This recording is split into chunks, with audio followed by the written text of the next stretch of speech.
Hello everyone, good morning. Today our topic is about placental function. जो आज का हमारा टॉपिक है वो है placental function. इसके फंक्शन क्या होते हैं? जो नर्सिंग स्टूडेंट्स हैं उनको पता है कि प्लेसेंटा क्या होता है और इसके फंक्शंस आज हम एक्सप्लेन करेंगे. तो इसके बेसिक मेन फंक्शंस क्या है हम उस पर फोकस करेंगे. मेन फोकस है respiratory, excretory, nutritive, endocrine function, barrier function, immunological function. और ये है इसके मेन फंक्शंस. रेस्पिरेटरी से आपको अंदाज़ा लग गया होगा कि ये रेस्पिरेटरी का मतलब क्या है, और एक्सक्रीटरी का मतलब भी आपको पता ही लग गया होगा कि बाहर निकालना. न्यूट्रेटिव जो न्यूट्रिएंट्स मिलते हैं, और एंडोक्राइन फंक्शंस में क्या है, जो हार्मोन प्रोड्यूस होते हैं जो क्या करते हैं, मेंटेन करते हैं प्रेगनेंसी को. बैरियर फंक्शंस है और इम्यूनोलॉजिकल फंक्शंस है. इसके बारे में हम आगे डिटेल में बात करेंगे. First we will talk about respiratory functions. First हम रीड करते हैं. Although the fetal respiratory movements are observed as early as 11th weeks, there is no gaseous exchange. Intake of oxygen and output of carbon dioxide take place by simple diffusion across the fetal membrane. Partial pressure gradient is the driving force for exchange between the maternal and fetal circulation.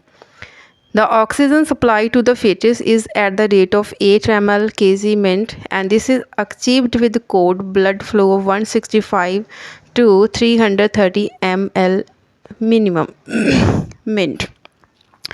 इसका क्या मतलब है कि जो mother के through बच्चे को placental के थ्रू ऑक्सीजन लेवल है वो जाता है. सो नेक्स्ट हम बात करेंगे एक्सक्रीटरी फंक्शन.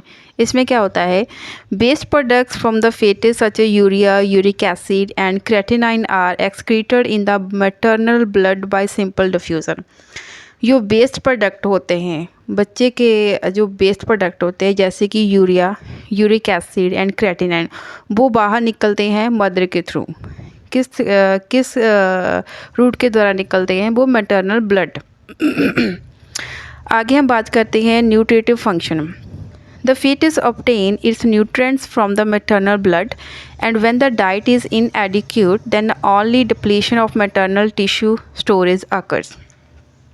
जो बच्चे को न्यूट्रिएंट्स मिलते हैं वो कहाँ से मिलते हैं, वो मदर से मिलते हैं, थ्रू मैटरनल ब्लड के थ्रू मिलते हैं. उसमें क्या होता है, glucose, lipids, amino acids, water and electrolytes, hormones. Glucose, which is the principal source of energy, is transferred to the fetus by facilitated diffusion. There are transporter proteins for facilitated diffusion. इसमें क्या है, वही basic बात है जी कि जो principal source है energy का वो कहाँ से ट्रांसफ़र होता है, वो मदर से ही ट्रांसफ़र होता है फीटस को. किसके थ्रू होता है, बाय फैसिलिटेटेड डिफ्यूज़न के through.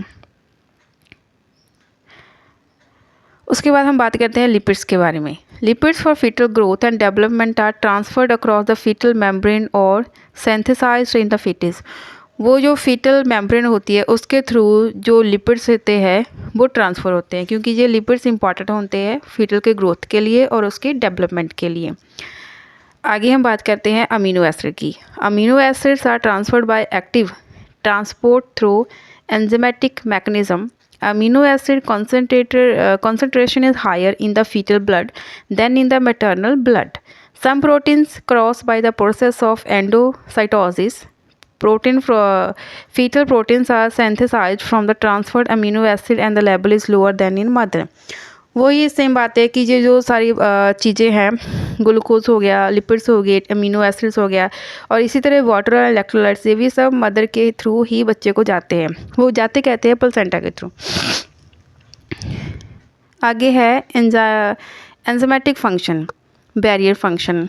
Fetal membrane has long been considered as a protective barrier to the fetus against noxious agent circulating in the maternal blood. जो fetal membrane है वो कंसीडर करती है कि प्रोटेक्टिव बैरियर होता है जो फीटस को बचा के रखता है, जो भी नॉक्सियस एजेंट होते हैं, जो जहरीले चीज़ें होती है, सर्कुलेटिंग होती है जो मदर के ब्लड में, उससे जो उसको बचा के रखता है। कौन बचा के रखता है? अब फीटल मेम्ब्रेन।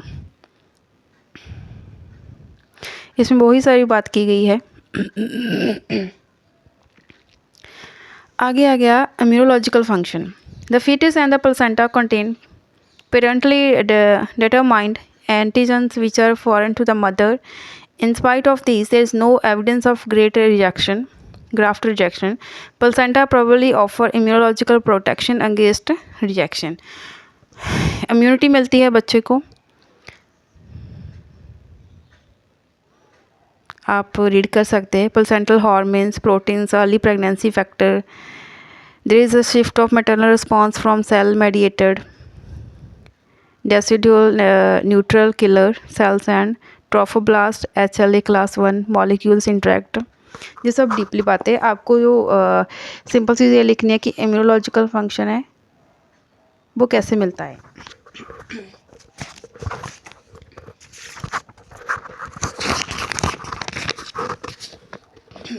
बस इसमें यही था। तो बेसिक फंक्शन क्या होते हैं हमारे प्लेसेंटा के?